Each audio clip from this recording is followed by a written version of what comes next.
ആദ്യം തന്നെ ബഹുമാനപ്പെട്ട ചെയറിനോട് എല്ലാ ബഹുമാനവും നിലനിർത്തിക്കൊണ്ടൊരു കാര്യം പറയട്ടെ. സാധാരണ ഒരു തടസ്സവാദം ഉന്നയിക്കുക എന്ന് പറഞ്ഞാൽ ഒരു ബില്ല് ഇൻട്രൊഡ്യൂസ് ചെയ്യുന്നതിനെ പറ്റിയാണ്, അല്ലെങ്കിൽ ഒരു പേപ്പർ ഇൻട്രൊഡ്യൂസ് ചെയ്യുന്നതിനെ പറ്റിയാണ് നമ്മൾ സാധാരണ തടസ്സവാദം ഉന്നയിക്കുന്നത്. ആ തടസ്സവാദം നിലനിൽക്കുന്നു എന്ന് ബഹുമാനപ്പെട്ട ചെയർ റൂൾ ചെയ്താൽ ആ ബില്ല് അങ്ങനെ അവതരിപ്പിക്കാൻ പറ്റത്തില്ല. മറ്റൊരു പേപ്പർ അങ്ങനെ ഒരു കാര്യം ഞാൻ പറയട്ടെ. അല്ല, ഞാനത് ഇല്ല തർക്കിക്കാനല്ല. ഞാൻ അങ്ങേ തടസ്സവാദം ഉന്നയിക്കുന്നതിന് വേണ്ടി ഞാൻ ക്രമപ്രശ്നം ഉന്നയിക്കാൻ പറഞ്ഞു. അങ്ങപ്പ അത് എഴുതേറ്റില്ല. എനിക്ക് കുഴപ്പമില്ല, ഞാൻ തർക്കിക്കുന്നില്ല. ഇല്ല, റെക്കോർഡിലുള്ളത് ഞാൻ പറഞ്ഞോ ഇല്ലയോ എന്നുള്ളത് നിയമസഭാ റെക്കോർഡിനകത്തുള്ളതാണ്.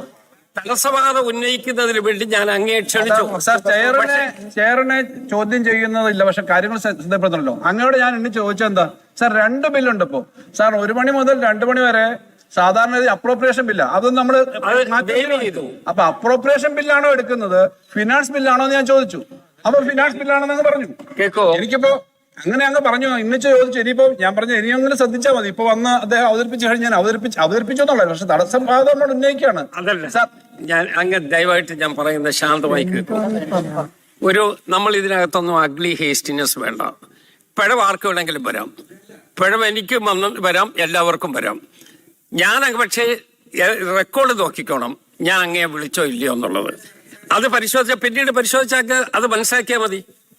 ബഹുമാനപ്പെട്ട മുഖ്യമന്ത്രി, ധനകാര്യ ബില്ലുമായിട്ട് ബന്ധപ്പെട്ടും അല്ലാതെയും സഭയിൽ ഒരുപാട് ലീഗൽ ഒബ്ജക്ഷൻസ് അവതരിപ്പിച്ചിട്ടുള്ള ഒരാളാണ് ഞാൻ. ഇത് പ്ലേസ് ചെയ്ത് കഴിഞ്ഞിട്ടാണ് സാധാരണ ഞാൻ കഴിഞ്ഞ പ്രാവശ്യം അങ്ങയോട് പറഞ്ഞു, ഒരു ലെജിസ്ലേറ്റീവ് ബില്ലാണെങ്കിലും ബില്ല് അവതരിപ്പിച്ച് കഴിയുമ്പോഴാണ് അത് അതിനെതിരായിട്ടുള്ള ബില്ലിനെതിരായിട്ട് ബില്ല് നിലനിൽക്കുന്നതല്ല എന്ന് പറഞ്ഞിട്ടുള്ള ഒബ്ജക്ഷൻ റൈസ് ചെയ്യുന്നത്.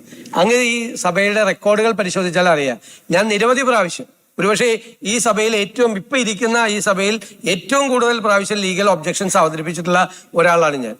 അതുകൊണ്ടാണ് ഞാൻ പറയുന്നത്, ലെജിസ്ലേറ്റീവ് ബില്ലാണെങ്കിലും ഇതുപോലത്തെ ധനകാര്യ ബില്ലാണെങ്കിലും അവതരിപ്പിച്ച് കഴിഞ്ഞ ഉടനെ തന്നെ അവതരിപ്പിച്ച് ലീഗൽ ഒബ്ജക്ഷൻസ് റൈസ് ചെയ്യുന്നത്. എന്നിട്ട് എന്തുകൊണ്ട് ഇത് ഇത് പാസ്സാക്കാൻ പാടില്ല, എന്തുകൊണ്ടാണ് ഈ ബില്ല് നിയമവിരുദ്ധമായി നിൽക്കുന്നത്, എന്തെങ്കിലും കോൺസ്റ്റിറ്റ്യൂഷൻ ക്ലോസിനെതിരാണോ എന്ന് ആ ലീഗൽ ഒബ്ജക്ഷനിലെ ആൾ പറയുന്നത് അപ്പോഴാണ്. അതാണ് ഈ സഭയിലെ റെക്കോർഡ്. ഇതാണ് ഇതിന്റെ അല്ല, ഞാൻ പറഞ്ഞത് അതിന്റെ പ്രീസിഡന്റ് ഇതാണ്. ഞാൻ നിരന്തരമായി ഇത് ചെയ്യുന്ന ആളായതുകൊണ്ടാണ് ഞാൻ പറഞ്ഞത്. ഞാൻ ഒരു കാര്യം ശ്രദ്ധപ്പെടുത്താണ് സാർ. 9ാമത്തെ കാര്യമായിട്ട് അങ്ങ് തന്നെ ഇറക്കിയിട്ടുള്ള സഭയുടെ ബിസിനസ്സിൽ 9ാമത്തെ കാര്യം ചട്ടം 300 അനുസരിച്ചിട്ടുള്ള പ്രസ്താവന, 10ാമത്തെ കാര്യം ക്രമപ്രശ്നം അവതരിപ്പിക്കുന്നത് ബാലഗോപാൽ, 11ാമത്തെ കാര്യം റൂളിംഗ് അവതരിപ്പിക്കുന്നത് ബഹുമാനപ്പെട്ട സ്പീക്കർ. ഇത് അങ്ങടിച്ചതെന്നാണ്. 12ാമത്തെ കാര്യം നിയമനിർമ്മാണം, 13ാമത്തെ കാര്യം 2026 കേരള ധനകാര്യം 3ാം ബില്ലിന്റെ അവതരണവും അനുബന്ധ കാര്യങ്ങളും, 14ാമത്തെ കാര്യം ധനാഭ്യർത്ഥനകളെ സംബന്ധിക്കുന്ന ധനവിനിയോഗ ബില്ല്. സാർ, ഇത് അങ്ങ് അംഗീകരിച്ച് ഇന്ന് സഭയെ പ്രസന്റ് ചെയ്താണ്. ഞാൻ ഇത് നോക്കിയിട്ടാണ് വായിക്കുന്നത്, ഞാൻ ഈ മോണിറ്റർ നോക്കിയിട്ടാണ് വായിക്കുന്നത്. ഇതിന്റെ ഓർഡറാണ് ഞങ്ങൾ പറഞ്ഞത്, വേറെ തർക്കമൊന്നുമില്ല സാർ. ഈ ഓർഡർ ഞങ്ങൾ ശ്രദ്ധപ്പെടുത്തും. ആയിക്കോട്ടെ, നമുക്ക് ഈ ക്രമത്തിലേക്ക് പോകാം. ആയിക്കോട്ടെ, ഇന്നിപ്പോ ഈ ക്രമത്തിൽ ഭാവിയിൽ അങ്ങും നോക്കും, ഞങ്ങളും കൂടുതൽ നോക്കാം സാർ. അങ്ങ് നോക്കണം നമ്മള്.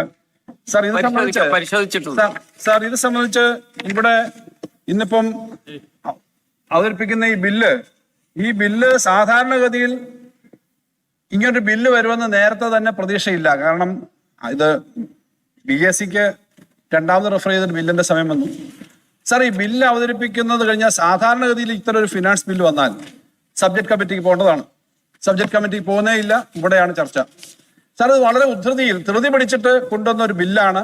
ഇത് ആകെ ഈ ഫിനാൻസ് ബില്ലിനകത്തുള്ള ആകെ പറഞ്ഞിട്ടുള്ള കാര്യങ്ങൾ തന്നെ ഈ മദ്യത്തിന്റെ നികുതിയായി ബന്ധപ്പെട്ട കാര്യമേ ഇതിനകത്ത് മേജറായിട്ടുള്ളൂ. മറ്റധികം കാര്യങ്ങളൊന്നും ഈ ബില്ലിലില്ല. സാർ, അപ്പൊ ഇങ്ങനൊരു ബില്ല് ഇവിടെ കൊണ്ടുവന്ന് വെക്കുന്നത് നമ്മൾ ഈ സഭയില് പൊതുവിൽ പ്രതീക്ഷിച്ചാൽ അതിനുശേഷം വന്ന ചർച്ചകളുടെ പൊതു സ്പിരിറ്റ് നോക്കണം സാർ. ഈ സഭയെ പറഞ്ഞ ഉറപ്പെന്താണ് സാർ? ഈ സഭയെ പറഞ്ഞ ഉറപ്പ് ആവശ്യമായ ചർച്ചകൾക്ക് ശേഷമേ ഇത് നടപ്പിലാക്കുള്ളൂ. ആവശ്യമായ ചർച്ചകൾക്ക് ശേഷമേ നടപ്പിലാക്കുള്ളൂ എന്ന് പറയുമ്പം ഇതിനകത്ത് ഒരു പ്രൊവിഷൻ പറഞ്ഞിട്ടുണ്ട്.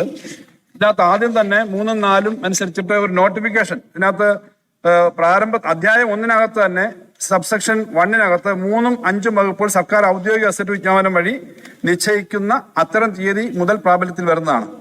ഈ ആക്ടിലെ ശേഷിക്കുന്ന വ്യവസ്ഥകൾ ഉടൻ പ്രാബല്യത്തിൽ വരുന്നതാണ്. സാധാരണഗതിയിൽ സാർ മിക്കവാറും ഈ ഫിനാൻസ് ബില്ലിൽ വരുന്ന ടാക്സ് സംബന്ധിച്ച പ്രപ്പോസൽസ് ഉടൻ തന്നെ പ്രാബല്യത്തിൽ വരുന്നതാണ്.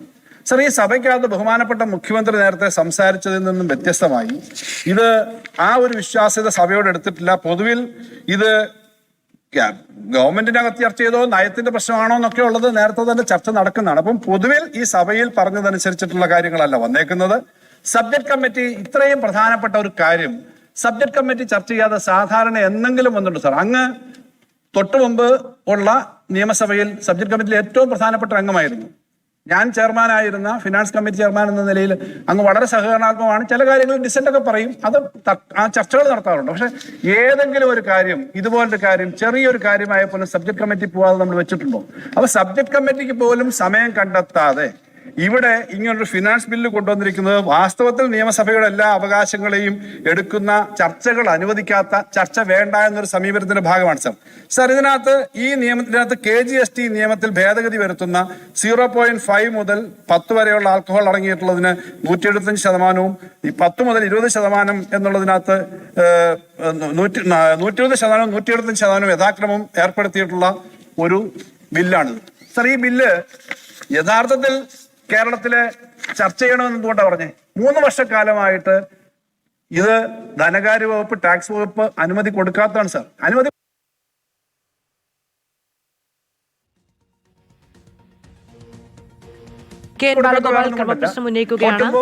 നേരത്തെ എക്സൈസ് ഡിപ്പാർട്ട്മെന്റ് നോക്കി അതിനകത്തും റേറ്റിന്റെ കാര്യം പറഞ്ഞതേ ഉള്ളൂ, നടപ്പിലാക്കാൻ തീരുമാനിച്ചിട്ടില്ല. പക്ഷെ അങ്ങനെ ആയാലും അതാണല്ലോ, അങ്ങനെ ആയാലും അത് ഞങ്ങൾ LDF ഗവൺമെന്റ് ആലോചിച്ചിരുന്നെങ്കിൽ ഞങ്ങൾ നടപ്പാക്കണ്ട എന്ന് തീരുമാനിച്ചത് കൊണ്ട് തന്നെയാണ് സാർ. എന്തുകൊണ്ടാണ് സാർ? കുട്ടികൾ ഉൾപ്പെടെയുള്ളവർ ഇതിലേക്ക് പോകാവുന്നതാണ് സാർ.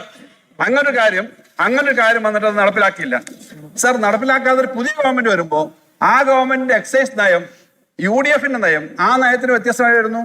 ക്യാബിനറ്റ് ചർച്ച ചെയ്യേണ്ടതാണ്, റേറ്റ് ചർച്ച ചെയ്യേണ്ട സാർ. റേറ്റ് ചർച്ച ചെയ്യണ്ട, പക്ഷെ നയം ചർച്ച ചെയ്യണം സാർ. അതില്ലാതെയാണ് സാർ ഇതിനകത്ത് വന്നേക്കുന്നത്. അപ്പൊ ഇങ്ങനെ പറഞ്ഞ മദ്യത്തിന്റെ കാര്യത്തിനകത്ത് ഇങ്ങനെ ഒരു കാര്യം വന്നിരിക്കുമ്പോ വളരെ അപകടകരമാണ്. ഇതിനകത്തൊരു സാങ്കേതികത്വമൊന്നും അല്ല, വെറും സാങ്കേതികത്വ പ്രശ്നങ്ങൾ. ഞാൻ ക്രമപ്രശ്നമാണ്, ഞാൻ പറഞ്ഞു നിർത്താം, കൂടുതൽ ദീർഘിപ്പിക്കുന്നില്ല സാർ. അപ്പൊ ഇതിനകത്ത് ഇതിനെ കൊണ്ടുവന്നു എന്നുള്ളത് സഭയുടെ എല്ലാ അവകാശങ്ങളെയും ലംഘിച്ചു സാർ. സഭയുടെ എല്ലാ അവകാശങ്ങളെയും ലംഘിച്ചു എന്ന് പറഞ്ഞാൽ ഏത് ധനകാര്യ ബില്ലാണ് സാർ ഇത്രയും സീരിയസ് ആയ റേറ്റ് സംബന്ധിച്ചുള്ള ഫിനാൻസ് ബില്ല് ഏതാണ് സാർ സബ്ജക്ട് കമ്മിറ്റിക്ക് വരാത്തത്? സബ്ജക്ട് കമ്മിറ്റിക്കകത്ത് ചെറിയൊരു കാര്യം പോലും സബ്ജക്ട് കമ്മിറ്റി ചർച്ച ചെയ്യുന്ന ഒരു പാരമ്പര്യമുള്ള നമ്മുടെ നിയമസഭയിൽ സബ്ജക്ട് കമ്മിറ്റിക്കകത്ത് ഒരു ബില്ല് വരാതെ നേരെ കൊണ്ടുവന്ന് സഭയെ കൊണ്ട് പാസ്സാക്കുന്നു എന്ന് പറഞ്ഞാൽ തന്നെ അങ്ങേറ്റം തെറ്റല്ലേ സാർ? അതാണ് സാർ പ്രധാന ക്രമപ്രശ്നം. അത് അങ്ങനെ ചെയ്യുന്നു എന്നുള്ളത് വളരെ അപകടകരമായ കാര്യമാണ്. ഇന്ന് വരെ ഈ അസംബ്ലിയിൽ നമ്മൾ തുടർന്ന് വന്ന എല്ലാ കാര്യങ്ങളെ സംബന്ധിച്ച് വ്യത്യാസം. അതുകൊണ്ട് തന്നെയാണ് സാർ ഇതിനകത്ത് ഞാൻ നേരത്തെ പറഞ്ഞ 3-4 പ്രൊവിഷൻ സാധാരണക്കാളും വ്യത്യസ്തമായ ഒരു പ്രൊവിഷനോട് ചേർത്തേക്ക് സാർ. എക്സിക്യൂട്ടീവിന്റെ തീരുമാനവും ലെജിസ്ലേറ്റീവ് ബില്ലും തമ്മിലുള്ള ആ ചെറിയ, ഇപ്പൊ സുപ്രീം കോടതി തന്നെ പല കേസുകളും വന്നിട്ടുണ്ട് സാർ. സുപ്രീം കോടതി തന്നെ പല ജഡ്ജ്മെന്റ് വന്നിട്ടുണ്ട് സാർ. സാധാരണഗതിയിൽ ഫിനാൻസ് മാറ്റേഴ്സ്, മണി മാറ്റേഴ്സിന്റെ ഒരു ബില്ല് വന്നാൽ അത് ആക്ട് ആയി കഴിഞ്ഞാൽ പിന്നെ എക്സിക്യൂട്ടീവിന്റെ എക്സസീവ് ഡെലിഗേഷൻ കൊടുക്കാറില്ല. ഈ ഡെലിഗേഷൻ ഓഫ് പവേഴ്സ് എക്സസ് ആയിട്ട് എക്സിക്യൂട്ടീവിന് കൊടുക്കേണ്ട കാര്യമില്ല സാർ. ഇതിങ്ങനെ വെച്ചേക്കുവാണ്. ബില്ല് നിയമസഭ പാസ്സായി ആക്ട് ആയി കഴിഞ്ഞാൽ ഇന്ന ദിവസം തൊട്ട് കൊടുക്കാമെന്ന് പറയുന്നതിന് പകരം വീണ്ടും ഒരു ബാർഗൈനിങ് പോയിന്റ് വെച്ചേക്കാലോ സാർ. തുറന്നു പറഞ്ഞാൽ ബാർഗൈനിങ് പോയിന്റാണല്ലോ. എക്സിക്യൂട്ടീവ് പർട്ടിക്കുലർ മന്ത്രി അല്ലെ പർട്ടിക്കുലർ കമ്മീഷണർ ഒപ്പിട്ടാൽ അന്ന് തൊട്ട് ഇത് കച്ചവടം നടത്താന്ന് പറഞ്ഞാൽ സാർ ഈ എക്സിക്യൂട്ടീവിനെ ഈ ലെജിസ്ലേച്ചറിന്റെ മേലെ പ്രദർശിപ്പിക്കുകയാണ് സാർ. ഈ ലെജിസ്ലേച്ചർ അംഗീകരിക്കട്ടെ, എന്നാ പിന്നെ നിങ്ങൾ തീരുമാനിക്കേ. അതിന് പകരം ഒരു ഉദ്യോഗസ്ഥന്, ഏതെങ്കിലും ഒരു പർട്ടിക്കുലർ ഉദ്യോഗസ്ഥൻ ഒപ്പിട്ടാൽ അപ്പം മുതൽ ഈ പർട്ടിക്കുലർ മദ്യം വിൽക്കാമെന്ന് പറയുന്നത് എക്സസീവ് ഡെലിഗേഷൻ, അത് തെറ്റാണ്. അതുകൊണ്ട് ഇത് പാസ്സാക്കുന്നത് ഇതിനകത്ത് ചീഫ് മിനിസ്റ്റർ ഫെബ്രുവരി 27 ധനകാര്യ ബില്ല് മുഖ്യമന്ത്രി